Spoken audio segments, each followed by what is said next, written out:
Hello everyone, welcome back. This is your Jagindra Kumar. I am medical student from Dr. Rahman Lahi Hospital. In this video, I am talking about the most important fact जिसको मैंने भुगता है अपने exam के time पे। तो सबसे important चीज क्या है कि एक चीज मैं आपको बता दूं कि मेरे साथ जो बीता, जो 3 साल में मैंने मेरे साथ बीता, यानी 4th टाइम पे मैंने पेपर क्रैक किया, तो 3 अटेम्प्ट में मेरे साथ ऐसा क्या हुआ। तो सबसे बड़ी जो चीज थी मेरे साथ वो थी lack of time. Lack of time का मतलब क्या कि भाई आपको कितना टाइम मिलता है एक पेपर को करने के लिए, 3 आवर्स मिलते हैं, ठीक है। मैंने पेपर में जाते ही पूरी साल तैयारी करी, बायोलॉजी को सबसे पहले करूंगा, फिर केमिस्ट्री करूंगा और फिर मैं फिजिक्स करूंगा। लेकिन साहब मैंने जब 1 साल मतलब बीच में 1 साल में क्या हुआ, 3 घंटे मिलते हैं, तो 3 साल में से मैंने 1 साल में क्या किया, फिजिक्स को सबसे पहले अटेंड कर दिया। पूरी साल मैंने पेपर में जब टेस्ट दिए थे उनमें मैंने बायोलॉजी पहले, फिर केमिस्ट्री, फिर मैंने फिजिक्स करी थी। लेकिन उस साल मेरे दिमाग में पता नहीं क्या आया, क्यों, क्योंकि स्टार्टिंग के कुछ क्वेश्चन ऐसे देखे कि यार ये तो मेरे को आते हैं, फिजिक्स इजी है, कर लूंगा। मैंने 45 क्वेश्चन अटेंड करे थे, मतलब 45 क्वेश्चन मैंने रीड करे थे और उनको मैंने प्रॉपर 1 आवर दे दिया था।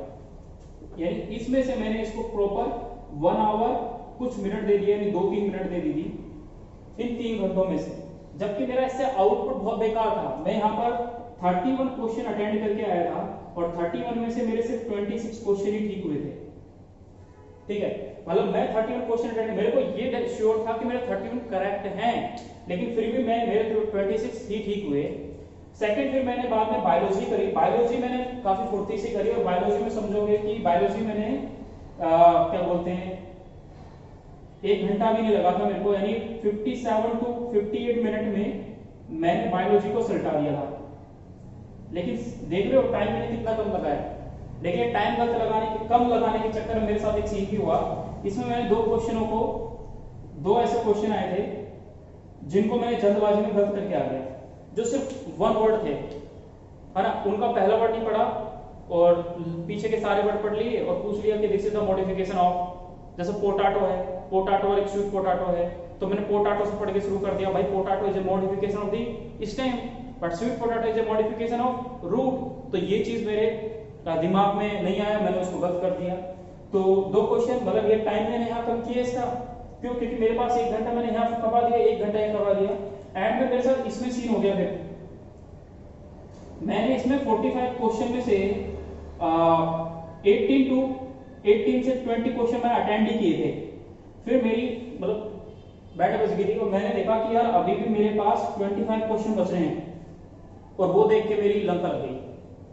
लंका क्या लगी कि पेपर में मैं हेजिटेट हो गया। भाई मैं सोचने लगा कि मेरा सिलेक्शन हो सकता है आराम से, मैं आराम से सेलेक्टेड हूं, बट सेलेक्टेड क्यों नहीं हुआ, क्योंकि एंड में मैं हेजिटेट हो गया। जबकि मेरे पास 20-22 मिनट थी उस टाइम पे, और 20-22 मिनट में मैं इनमें से 25 क्वेश्चन में से काफी क्वेश्चन ठीक कर सकता था। एंड फाइनली मैं लुढ़क के, कुछ नहीं हुआ था, मेरे मतलब बहुत कम नंबर आ गए। ये मेरा 1 साल का रिजल्ट जो मैंने बताया। तो इसमें मैंने टाइम को मैनेज नहीं किया। ये साल में देख रहे हो, इसमें मैंने टाइम को मैनेज नहीं किया। ये कहने का मतलब ये है कि पूरी साल जब आप पेपर भी करने बैठोगे तो स्टार्टिंग में जो आपने पूरी साल सीक्वेंस में तैयारी करी, सबसे पहले बायोलॉजी करनी है, फिर आपको केमिस्ट्री करनी है और फिर आपको फिजिक्स करनी है। ये सबसे बड़ा रीजन है।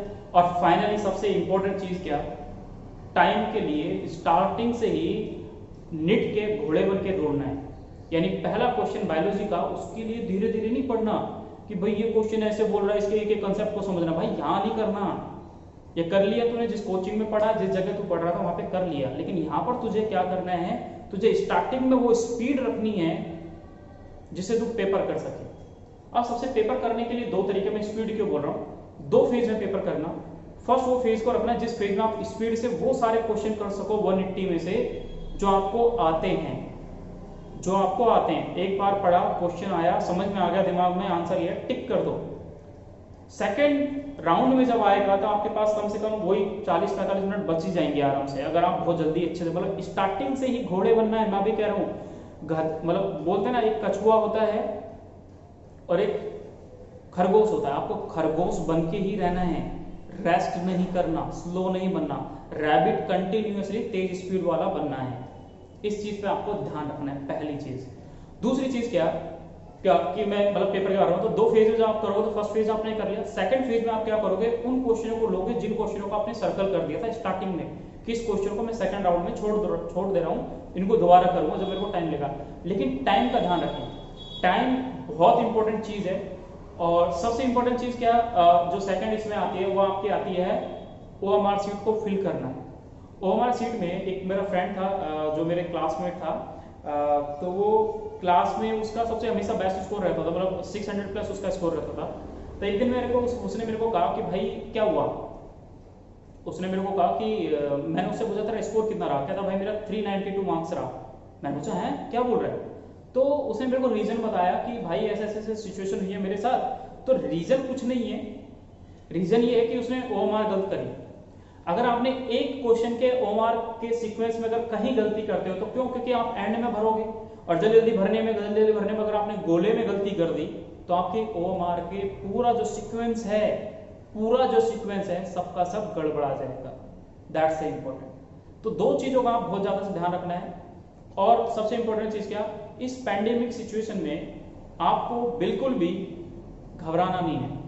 देखो कोविड है, मरेगा कोई नहीं, बिकॉज आपका इम्यूनिटी सिस्टम इस टाइम पे स्ट्रांग है। सॉरी फॉर दैट, मेरे कहने का मतलब नहीं है कि मरने का मतलब हो, मतलब ये कि अगर हो भी गया, जैसे मेरे को सिम्टम आए थे तो मैंने ट्रीटमेंट लिया नॉर्मल, घर पे खुद ने क्वारंटाइन किया खुद को, और खुद ही ने मेडिसिन लिया एज ए मेडिकल स्टूडेंट, तो मैं ठीक हो गया, मैं 3 दिन में ठीक हो गया, मेरे को ज़्यादा वो दिक्कत ही नहीं आई।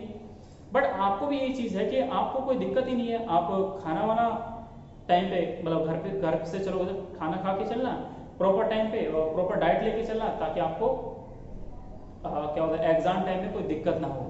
ओके, जैसे कई बार वॉमिटिंग होना, कई बार वीकनेस आ जाना, ये सब ना हो। तो फूड ऐसा खाएं जिससे आप लेजी ना हो। अब सुबह सुबह या मम्मी से बोलते बर्गर बना के दे दो मेरे को, और बर्गर खा के जाओ तो वहां जाके तुम आलस फैलाओ तो पेपर नहीं कर पाओगे। तो कुछ चीज़ों का आपको ध्यान रखना है, पेपर में कैसे पेपर को हैंडल कर रहे हो, वो सबसे इंपॉर्टेंट चीज़ है। जिसमें फर्स्ट थिंग है टाइम, जो मैंने भी था, मैंने कभी टाइम को वहाँ पे नहीं देखा, क्योंकि कोचिंगों में तो क्या होता है चल 5 मिनट 10 मिनट एक्स्ट्रा दे दिया, अरे वो 5 मिनट 10 मिनट भी बहुत इंपॉर्टेंट होती है। उससे बंदा क्या थोड़ा अब हर पेपर में तुम्हें 5-10 मिनट मिल रही है एक्स्ट्रा, तो तुम यार अगले पेपर में भी सोचोगे यार कोई दिक्कत नहीं है, 5-10 मिनट तो टीचर दे ही देगा। बट वो 5-10 मिनट बहुत ही बड़ी बेकार चीज़ है। तो मेरा सबसे इंपॉर्टेंट चीज़ यही है कि best of luck for all of you, and आपने जो मेहनत करी उसका रिजल्ट अच्छा आएगा, भगवान से दुआ है, और आए हमेशा। ओके, यही हमारी प्रार्थना है कि भगवान आपका रिजल्ट को अच्छा दे, और best of luck all of you and thank you.